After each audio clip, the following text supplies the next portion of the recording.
You know the McCain name, the war hero, the senator, the presidential candidate. But what about the 5 children navigating that huge legacy after he was gone? Their stories are full of public moments, private struggles, and some turns you might not expect. Number 5. Sydney McCain. Born in 1966, is the eldest daughter from John McCain's first marriage to Carol Shep. Her earliest memories were shaped by her father's absence. Almost right after she was born, he went to Vietnam, and in 1967, he was captured. He didn't come home until 1973, when Sydney was about 6. Growing up knowing your dad is a prisoner of war is intense. Sydney remembers it being an abstract idea as a small child. Her world was her mom, Carol, and her 2 older brothers, Doug and Andy. They became incredibly close while John was gone. When he returned, reintegrating was tough for everyone. Sydney recalled him becoming more of a disciplinarian as he tried to re-establish his place. As she got older, Sydney pursued her own path, not following her dad into politics or the military.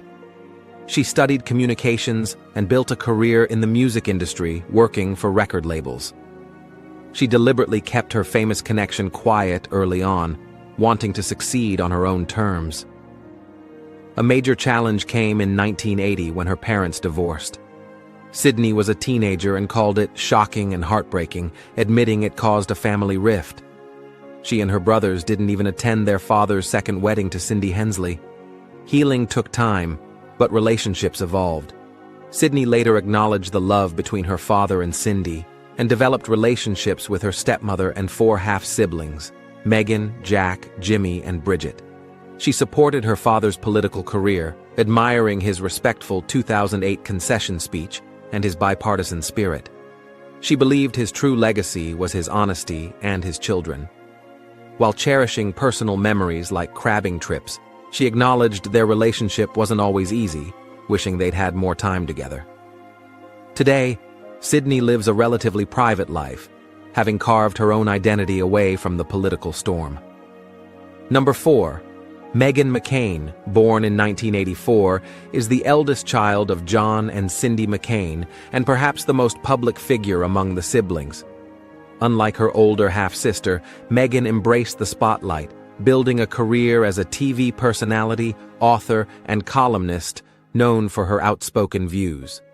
Her journey started during her dad's 2008 campaign with her popular blog, McCain Bloggette. This led to writing gigs and TV appearances, first on MSNBC, then Fox News, where she co-hosted Outnumbered. Her most prominent role was as the conservative voice on ABC's The View from 2017 to 2021. Her tenure was marked by fiery debates and controversy. She eventually left, calling the environment toxic. Meghan has written several books, including a children's book about her dad, a campaign memoir, Dirty Sexy Politics, and her 2022 memoir, Bad Republican, which explored her evolving political identity, her father's death, motherhood, and her time on The View. Her relationship with her father was incredibly close. He encouraged her career, even convincing her to take the job at The View. His death in 2018 profoundly impacted her. Her eulogy for him included pointed criticism of Donald Trump, who had frequently clashed with her father. Meghan remains a registered Republican, but is often critical of the party's direction under Trump, positioning herself as a principled conservative like her dad. Married to writer Ben Domenech, she's a mother to 2 daughters, Liberty and Clover. She's used her platform to talk about personal experiences like miscarriage and postpartum challenges. Meghan continues to be a vocal presence in media, ensuring the McCain name stays in the conversation, though very much on her own terms. Number 3. John Sidney McCain IV. Born in 1986, carries the full weight of the family's military heritage. He's the 4th-generation John S. McCain, following a line of Navy admirals. Jack felt the unspoken expectation to serve and followed the path, graduating from the U.S. Naval Academy in 2009, receiving his diploma from President Obama. He didn't just follow tradition, he deepened it, earning a master's in security studies from Georgetown. In the Navy, he became a helicopter pilot, deploying across the globe to the Pacific, Persian Gulf, and Afghanistan. His deployment to Afghanistan in 2018, while his father was battling cancer back home, highlighted his dedication to duty. Jack also served as an instructor at the Naval Academy. He married Renee Swift McCain, an Air Force Reserve captain, continuing the theme of service in his own family. They have a son, John Sidney McCain V, Mac, the fifth generation with that name. Jack has shown his father's independent streak too, forcefully defending his interracial marriage against racist online attacks in 2016. He embodies the continuation of the McCain military tradition while defining his own contributions through service and principle. Number 2. James Jimmy McCain, born in 1988, took the family commitment to service down a different, intense path, culminating in a surprising political shift. At just 17, he enlisted, not in the Navy, but in the Marine Corps. As an infantry rifleman, he deployed to Iraq during the dangerous 2007 surge. After 4 years in the Marines, he earned degrees from Arizona State and Trinity College Dublin, History MA.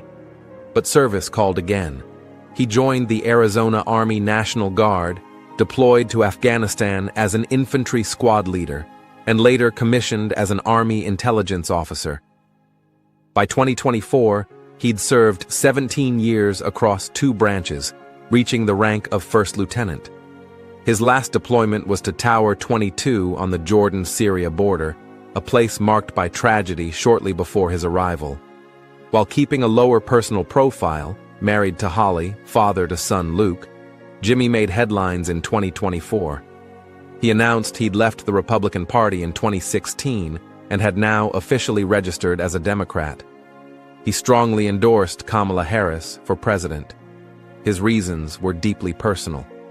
Donald Trump's repeated disrespect towards his late father, loser comments, and the military, crystallized by a controversial Trump campaign event at Arlington National Cemetery, which Jimmy called a violation of sacred ground. He invoked his father's "Country First" slogan, arguing that true patriotism sometimes means breaking with party, especially when core values of respect and sacrifice are undermined. His move, as a McCain combat veteran, sent ripples through the political landscape, showing a dramatic reinterpretation of his family's legacy for a new era. Number 1.